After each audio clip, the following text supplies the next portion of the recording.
വിവാഹം കഴിച്ചിട്ടില്ലാത്ത ഓരോ ആണും പെണ്ണും ജീവിതത്തിൽ ഏറ്റവും കൂടുതൽ ആഗ്രഹിക്കുന്നത് എല്ലാവരും വിവാഹം കഴിക്കാൻ പ്രായമുള്ളവർ, വിവാഹം കഴിക്കാത്തവർ അവരെപ്പോഴും അല്ലാഹുവിനോട് ദുആ ചെയ്യുന്നത്, പടച്ചവനെ എനിക്ക് സാലിഹത്തായ ഒരു പെണ്ണിനെ തരണം, എനിക്ക് സ്വാലിഹായ ഒരു ഭർത്താവിനെ തരണം. വിവാഹം കഴിക്കാനിരിക്കുന്നവർ അല്ലാഹുവിനോട് ഇങ്ങനെ ദുആ ചെയ്യുമ്പോൾ, വിവാഹം കഴിക്കാനിരിക്കുന്നവൻ അല്ലാഹുവിനോട് ഇങ്ങനെ ദുആ ചെയ്യുമ്പോൾ, വിവാഹം കഴിച്ചവൻ അല്ലാഹുവിനോട് ദുആ ചെയ്യുന്നത്, പടച്ചവനെ എനിക്ക് നീ നൽകിയ ഭാര്യയെ ഒന്ന് നന്നാക്കി തരണേ അല്ലാഹ്. വിവാഹം കഴിക്കാനിരിക്കുന്നവൻ ദുആ ചെയ്യുന്നത് എനിക്കൊരു നല്ല ഭാര്യയെ തരണം. വിവാഹം കഴിച്ചവൻ ദുആ ചെയ്യുന്നത് തന്നതിനെ നന്നാക്കി തരണം. പെണ്ണുങ്ങളും അങ്ങനെ തന്നെയാ ദുആ ചെയ്യുന്നത്. എന്റെ പ്രിയമുള്ള സഹോദരിമാർ, 8ലും 9ലും പഠിക്കുന്ന മക്കൾക്ക് പോലും തന്റെ ഭർത്താവായി വരുന്നവനെ കുറിച്ച് ഒരുപാട് സ്വപ്നങ്ങളും പ്രതീക്ഷകളുമാണ്. അവര് ദുആ ചെയ്തുകൊണ്ടിരിക്കുകയാ, എനിക്ക് നല്ല ഒരു ഭർത്താവിനെ തരണേ എന്ന്. വിവാഹം കഴിക്കാത്ത പെണ്ണ് ദുആ ചെയ്യുമ്പോൾ കഴിച്ച ഉമ്മ ദുആ ചെയ്യുന്നത്, പടച്ചവനെ എന്റെ ഭർത്താവിനെ ഒന്ന് നന്നാക്കിത്ത. എല്ലാവരും ആവശ്യക്കാരാ, എല്ലാവരും ഈ വിഷയം ആഗ്രഹിക്കുന്നവരാ. അതുകൊണ്ട് തന്നെയാണ് അല്ലാഹുവിന്റെ പരിശുദ്ധമായ ഖുർആൻ, അല്ലാഹുവിന്റെ പരിശുദ്ധമായ ഖുർആൻ എന്റെ പ്രിയമുള്ളവരെ നമ്മളോട് ദുആ ചെയ്യാൻ പറഞ്ഞു തന്ന ഒരു ദുആയുണ്ട്. വിവാഹം കഴിച്ചവരും കഴിക്കാനിരിക്കുന്നവരും നിസ്കാരപ്പായിലിരുന്നു കൊണ്ട് പടച്ചവന്റെ മുന്നിലേക്ക് 2 കൈയും ഉയർത്തിയിട്ട് ദുആ ചെയ്യാൻ അല്ലാഹുവിന്റെ ഖുർആൻ പറഞ്ഞു തന്ന ഒരു ദുആയുണ്ട്. റബ്ബനാ ഹബ് ലനാ മിൻ അസ്വാജിനാ وذرياتنا قرة أعين واجعلنا للمتقين إماما. വിവാഹം കഴിച്ചവരോടും കഴിക്കാനിരിക്കുന്നവരോടും എന്റെ പ്രിയമുള്ളവരെ എപ്പോഴും പടച്ചവനോട് ദുആ ചെയ്യാൻ അല്ലാഹുവിന്റെ റസൂൽ പറഞ്ഞു തന്ന ദുആയാണ്. എന്തേ ദുആ ചെയ്യുന്നത്? റബ്ബനാ ഹബ് ലനാ മിൻ അസ്വാജിനാ, പടച്ചവനെ എനിക്ക് നല്ലൊരു ഭർത്താവിനെ തരണേ അല്ലാഹ്, എനിക്കൊരു നല്ല ഭാര്യയെ തരണേ അല്ലാഹ്. രണ്ടാമതായി ദുആ ചെയ്യുന്നു, പടച്ചവരെ ദുനിയാവിലും ആഖിറത്തിലും ഉപകരിക്കുന്ന മക്കളെ എനിക്ക് തരണേ അല്ലാഹ്. എന്റെ ഭാര്യയും നന്നായി, എന്റെ മക്കളും നന്നായി. ഭർത്താവ് മൂന്നാമതായി ദുആ ചെയ്യുകയാ, ലിൽ മുത്തഖീന ഇമാമാ, പടച്ചവനെ എന്റെ ഭാര്യയും നന്നായി, മക്കളും നന്നായി, ഇനി എന്നെ കൂടെ നന്നാക്കി തരണേ എന്ന് പടച്ചവരോട് നീ എപ്പോഴും ദുആ ചെയ്യണേ എന്ന് ഖുർആൻ പഠിപ്പിച്ചു തരുമ്പോൾ, പാതിരാത്രി കടന്നു വന്ന് എന്റെ പ്രിയമുള്ള സഹോദരങ്ങളോട്, സഹോദരിമാരോട്, എന്റെ പ്രിയമുള്ളവര് പാതിരാത്രി ഒരുമിച്ച് കൂടി എന്റെ പ്രിയമുള്ളവരോട് ചോദിക്കട്ടെ, നെഞ്ചത്ത് കൈവച്ചിട്ട് ആത്മാർത്ഥമായിട്ട് നിനക്ക് പറയാൻ കഴിയുമോ? വിവാഹം കഴിഞ്ഞ് 5ഉം 10ഉം 15ഉം 20ഉം 25ഉം വർഷമായവർ ഈ സദസ്സിലിരിപ്പുണ്ടല്ലോ, നെഞ്ചത്ത് കൈവച്ചിട്ട് ആത്മാർത്ഥമായിട്ട് പറയാൻ കഴിയുമോ, ഉസ്താദേ ഞങ്ങളുടെ കുടുംബജീവിതം സന്തോഷത്തിലാ? എന്റെ പ്രിയമുള്ളവര്, എന്റെ പ്രിയമുള്ള പെങ്ങൾക്ക് പറയാൻ കഴിയുമോ, ഒരു നല്ല ജീവിതമാണ് നിനക്കുള്ളതെന്ന് നിനക്ക് പറയാൻ കഴിയുമോ?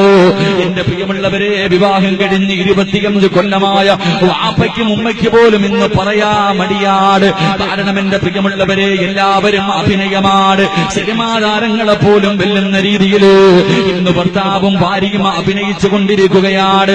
നാട്ടുകാരുടെ മുന്നില്, വീട്ടുകാരുടെ മുന്നില്, മക്കളുടെ മുന്നില് ഞങ്ങൾ പരസ്പരം വല്ലാത്ത സ്നേഹത്തിലാണ്, ഞങ്ങൾ പരസ്പരം വല്ലാത്ത സ്നേഹത്തിലാണ് എന്ന് മറ്റുള്ളവരെ ബോധിപ്പിക്കുന്നതിന് വേണ്ടി സ്വന്തം ജീവിതം തുലച്ചു കളയുന്ന ആണുങ്ങളും പെണ്ണുങ്ങളും ഉണ്ടല്ലോ. എന്തിനാ പ്രിയമുള്ളവര് നരകിച്ച് തീർക്കുകയാണ്. പടച്ചവനെ, വീടിനകത്ത് തമ്മിലടിയും വഴക്കുകളും മാത്രമല്ലോ. എന്റെ പ്രിയമുള്ളവരെ, വീടിനകത്ത് പോകാൻ പോലും സമാധാനമില്ല. അതാ ഭർത്താക്കന്മാർക്ക് വീട്ടിലേക്ക് പോകാൻ മടിയാണ്. അല്ലാഹുവേ, തന്റെ ഭർത്താവിന്റെ മുഖത്ത് നോക്കിയൊന്ന് സന്തോഷത്തോടെ സംസാരിക്കാൻ എന്റെ പ്രിയപ്പെട്ട പെങ്ങന്മാർക്ക് പോലും വല്ലാത്ത മടിയാ. കാരണം എന്തെന്നറിയുമോ? ഞങ്ങളുടെ ജീവിതം ഇങ്ങനെ നരകിക്കാനുള്ള കാരണം എന്തെന്നറിയുമോ? നമ്മുടെ ജീവിതം ഇങ്ങനെ അധപ്പതിച്ചു പോകാനുള്ള കാരണം എന്തെന്നറിയുമോ? എന്റെ പ്രിയമുള്ളവരെ, നമുക്ക് കുടുംബ ജീവിതത്തിന്റെ മഹത്വമറിയില്ല, അതിന്റെ പ്രതിഫലമറിയില്ല, അതിന്റെ പവിത്രതയെക്കുറിച്ച് അറിയാത്തത് കൊണ്ടാണ് പാതിരാത്രി ഒരുമിച്ച് കൂടി എന്റെ പ്രിയമുള്ള ചെറുപ്പക്കാരോട് പൊന്നുമോനെ അല്ലാഹുവിന്റെ റസൂല് പറഞ്ഞു തരികയാ, കുടുംബ ജീവിതത്തിന്റെ മഹത്വമറിയുമോ? കുടുംബജീവിതത്തിന്റെ മഹത്വമറിയുമോ?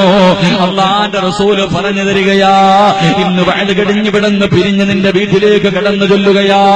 അള്ളാഹുവേ, ഇന്ന് 11:30 വയല് കിടങ്ങിട്ട് പൊട്ടിക്കരഞ്ഞ് പടച്ചവന്റെ മുന്നിൽ ദുആ ചെയ്തിട്ട് ഇന്ന് പിരിയുകയാണ്. ഇന്ന് പാതിരാത്രി ഇവിടെ നിന്ന് പിരിയുമ്പോ അവസാനം നിങ്ങൾക്ക് ഞാനൊരു ദിക്റ് പറഞ്ഞു തരുന്നുണ്ട്. ഇന്ന് അവസാനം ഈ സദസ്സിൽ വെച്ച് ദുആ ചെയ്യുന്നതിന് തൊട്ട് മുമ്പ് നിങ്ങൾക്കൊരു ദിക്റ് പറഞ്ഞു തരുന്നുണ്ട്. ആ ദിക്റ് പറഞ്ഞാ കിട്ടുന്ന പ്രതിഫലം അറിയുവോ? ആ ദിക്റ് ഒരു പ്രാവശ്യം പറഞ്ഞാ കിട്ടുന്ന പ്രതിഫലം അറിയുവോ? അല്ലാഹുവേ, ആ ദിക്റ് പറഞ്ഞ മനുഷ്യനുണ്ടല്ലോ, നാളെ രാവിലെ പള്ളിയുടെ മിനാരത്തിൽ നിന്ന് സുബഹി ബാങ്ക് വിളിക്കുന്നതിന് മുമ്പ് ആ ദിക്റ് പറഞ്ഞ മനുഷ്യൻ മരിച്ചുപോയാ അവന് സ്വർഗമാണ് പ്രതിഫലമെന്ന് അഷ്റഫുൽ ഖൽഖ് നബി മുഹമ്മദ് മുസ്തഫ സല്ലല്ലാഹു അലൈഹി വസല്ലമ തങ്ങൾ പറഞ്ഞു തരുമ്പോൾ ആ ദിക്റും പറഞ്ഞ് പൊട്ടിക്കരഞ്ഞ് ദുആ ചെയ്ത് തൗബ ചെയ്തിട്ട് പിരിയുകയാണ്. പടച്ചവരെ, വീട്ടിലേക്ക് കടന്നു ചെന്നിട്ട് എന്റെ പ്രിയമുള്ള ചെറുപ്പക്കാരാ, അല്ലാഹു നിനക്ക് തന്ന ഇണയുണ്ടല്ലോ, നിന്റെ പ്രിയപ്പെട്ട ഭാര്യയുണ്ടല്ലോ, വീടിനകത്തേക്ക് കടന്നു ചെല്ലുമ്പോ നിന്റെ പ്രിയപ്പെട്ട ഭാര്യയുടെ മുഖത്തേക്കെങ്ങാട് സ്നേഹത്തോടെ ഒന്ന് നോക്കിയാൽ അള്ളാന്റെ റസൂല് പറയുന്ന ചെറുപ്പക്കാരാ, അള്ളാഹുവിന്റെ കരുണയുടെ നോട്ടമിറങ്ങുകയാണ്. ഭാര്യയുടെ മുഖത്തേക്ക്, തന്റെ ഭാര്യയുടെ മുഖത്തേക്ക് നീ ഒന്ന് സ്നേഹത്തോടെ നോക്കിയാൽ അല്ലാഹുവേ, റഹ്മത്തിന്റെ മലക്കുകൾ നിന്റെ വീടിനകത്തേക്ക് ഇറങ്ങി വരികയാ. നിന്റെ വീട് സ്വർഗമാവുകയാ. ചെറുപ്പക്കാരാ, ഭാര്യയുടെ മുഖത്ത് സ്നേഹത്തോടെ ഒന്ന് നോക്കിയാൽ നിന്റെ ജീവിതം സന്തോഷമുള്ള ജീവിതമായി മാറുകയാണ്.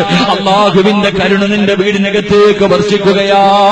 അല്ലാഹുവിന്റെ റസൂല് പറയുന്നു, ചെറുപ്പക്കാരാ, നിന്റെ പ്രിയപ്പെട്ട ഭാര്യയുടെ കയ്യിലെങ്ങാട്, നിന്റെ പ്രിയപ്പെട്ട ഭാര്യയുടെ കയ്യിലെങ്ങാട് സ്നേഹത്തോടെ നീയൊന്ന് പിടിച്ചാ അല്ലാഹുവേ, നീ ജീവിതത്തിൽ ചെയ്തു കൂട്ടി അപരാധങ്ങളുണ്ടല്ലോ, ജീവിതത്തിൽ അറിഞ്ഞും അറിയാതെയും ഒറ്റയ്ക്കും കൂട്ടായി ചെയ്തു കൂട്ടി അപരാധങ്ങളെ കുറിച്ച് നിനക്ക് ഓർമ്മയുണ്ടല്ലോ. അല്ലാഹുവിന്റെ റസൂല് പറയുകയാ, സ്നേഹത്തോടെ ഏതെങ്കിലും ഒരു ഭർത്താവ് തന്റെ പ്രിയപ്പെട്ട ഭാര്യയുടെ കയ്യിലൊന്ന് പിടിച്ചാൽ റബ്ബേ, ചെയ്തുപോയ അപരാധങ്ങളുണ്ടല്ലോ, ചെയ്തുപോയ പാപങ്ങളുണ്ടല്ലോ, കൈകളുടെ വിരലുകൾക്കിടയിലൂടെ പടച്ചവന് പുറത്തു തരികയാ. ഭാര്യയുടെ കയ്യിലൊന്ന് പിടിച്ചാ കിട്ടുന്ന പ്രതിഫലമാ. അള്ളാന്റെ റസൂലുണ്ടല്ലോ, മസ്ജിദുൻ നബവിയിൽ നിന്ന് പ്രസംഗിക്കുകയാണ്. അവിടുന്ന് പറയുന്നു, യാ സ്വഹാബാ,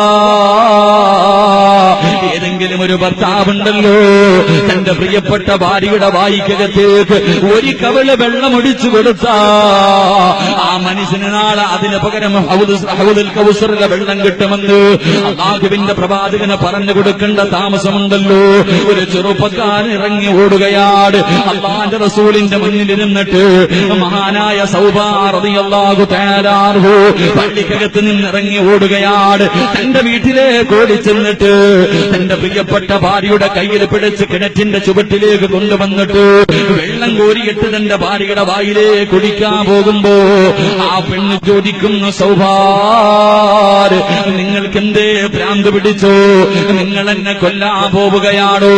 ആ സമയത്ത് ആ സഹാബി പറയുന്നു, പെണ്ണ്, ഭാര്യയുടെ വായിക്കകത്തേക്ക് ഏതെങ്കിലും ഒരു ഭർത്താവ് ഒരു കവള് വെള്ളമൊഴിച്ചു കൊടുത്താൽ ആ മനുഷ്യന് ഹൗദുൽ കൗസറിലെ വെള്ളമാണ് പ്രതിഫലമെന്ന് അല്ലാഹുവിന്റെ റസൂല് പറഞ്ഞിരിക്കുന്നു. പെണ്ണ്, ആ പ്രതിഫലത്തിന് വേണ്ടിയാണെന്ന് ആ സഹാബി പറയുമ്പോ എന്റെ പ്രിയമുള്ള പെങ്ങളെ, ഭർത്താവിന്റെ മുഖത്ത് നോക്കിയൊന്ന് പുഞ്ചിരിക്കാമടിയാ.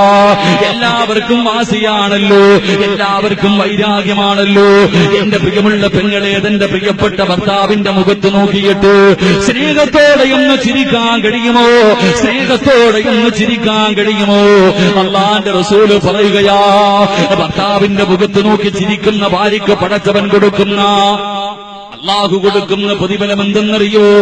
പാതിരാത്രി ഒരുമിച്ച് കൂടിയ പെങ്ങളെ, ഇന്ന് വയല് കടിഞ്ഞ് പിരിഞ്ഞ് നിന്റെ വീട്ടിലേക്ക് കടന്നു ചൊല്ലുമ്പോ റൂമിനകത്തെ രോഗം പിടിച്ചിട്ട് അല്ലാഹുവേ, സൗന്ദര്യമെല്ലാം നഷ്ടപ്പെട്ട് മുടിയെല്ലാം നിറച്ച് വീടിന്റെ റൂമിനകത്ത് കിടക്കുന്ന നിന്റെ പ്രിയപ്പെട്ട പ്രിയതമനുണ്ടല്ലോ, ആ ഭർത്താവിന്റെ മുന്നിലേക്ക് കടന്നു ചെന്നിട്ട് ആ മനുഷ്യന്റെ മുഖത്ത് നോക്കിയൊന്ന് പുഞ്ചിരിച്ചുകൊണ്ട് നിന്റെ കൈയെടുത്ത് നിന്റെ ഭർത്താവിന്റെ തലയിലൊന്ന് തലോടി കൂടിയാ.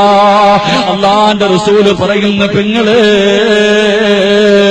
ഭർത്താവിന്റെ മുഖത്ത് നോക്കി പുഞ്ചിരിച്ചിട്ട് നീ കിടക്കുകയാ.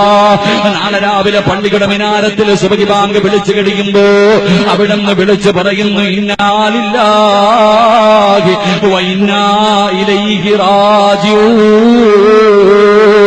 നീ മരിച്ചുപോയെന്ന് വിളിച്ചു പറയുകയാ. ഈ നാട്ടിലെ പെണ്ണുങ്ങൾ മുഴുവനും വെള്ളത്തുണിയിൽ കുളിപ്പിച്ച് കിടത്തിയിരിക്കുന്ന നിന്നെ ഒന്ന് അവസാനമായി കാണാ. വരി വരിയായി നിന്റെ വീടിനകത്തേക്ക് കടന്നു വരുമ്പോ ഭർത്താവിന്റെ മുഖത്ത് നോക്കി ചിരിച്ച പെണ്ണ്, ആ പുഞ്ചിരി അപ്പോഴും നിന്റെ മുഖത്തുണ്ടാകുമെന്ന് അഷ്റഫുൽ ഖൽഖ് നബി മുഹമ്മദ് മുസ്തഫ സല്ലല്ലാഹു അലൈഹി വസല്ലമ തങ്ങൾ പറഞ്ഞു തരികയാ. ഭർത്താവിന്റെ മുഖത്ത് നോക്കിയിട്ട് സ്നേഹത്തോടെ ചിരിച്ച പെങ്ങളെ മരിച്ചു കിടക്കുമ്പോഴും നിന്റെ മുഖത്താ പുഞ്ചിരിയാട്. പിണങ്ങിയിരിക്കുന്ന ഭർത്താവുണ്ടല്ലോ, ഒന്നും രണ്ടും പറഞ്ഞ് പിണങ്ങവല്ലോ. അള്ളാന്റെ റസൂല് പറയുകയാ, പെണ്ണെ താഴ്ന്നു കൊടുക്കേണ്ടത് നീയാ പൊന്നുമോള്. ഭർത്താവിന്റെ ഭാഗത്താണ് തെറ്റെങ്കിലും താഴ്ന്നു കൊടുക്കേണ്ടവൻ നീയാട്. അള്ളാന്റെ റസൂല് പറയുകയാ, പിണങ്ങിയിരിക്കുന്ന ഭർത്താവിന്റെ ചാരത്തേക്ക് കടന്നു ചെന്നിട്ട് ഭർത്താവിന്റെ കയ്യിൽ പിടിച്ചിട്ട് ഇനി നിങ്ങളോ എന്നോട് മിണ്ടുന്നത് വരെ, ഇനി നിങ്ങൾ എന്നോട് മിണ്ടുന്നത് വരെ ഞാൻ ഭക്ഷണം കഴിക്കൂല, ഞാൻ വെള്ളം കുടിക്കൂല, ഞാൻ ഉറങ്ങില്ല എന്ന് സത്യാഗ്രഹം ഇരുന്നിട്ട് പെണ്ണ് ഭർത്താവിന്റെ പിണക്കം മാറ്റുന്ന പെണ്ണിന് അല്ലാഹു തരുന്ന പ്രതിഫലം എന്തെന്നറിയുമോ? അല്ലാഹുവേ, അവൾക്ക് സ്വർഗമാണ് പ്രതിഫലമെന്ന് നബി മുഹമ്മദ് മുസ്തഫ സല്ലല്ലാഹു അലൈഹി വസല്ലം. ഇതാണ് കുടുംബജീവിതത്തിന്റെ മഹത്വം. പക്ഷെ നമുക്കത് നമുക്കറിയില്ല പരസ്പരം ഇങ്ങനെ അഭിനയിച്ച് പെട്ടുപോയി ഇനി അനുഭവിച്ചു തീർക്കാം.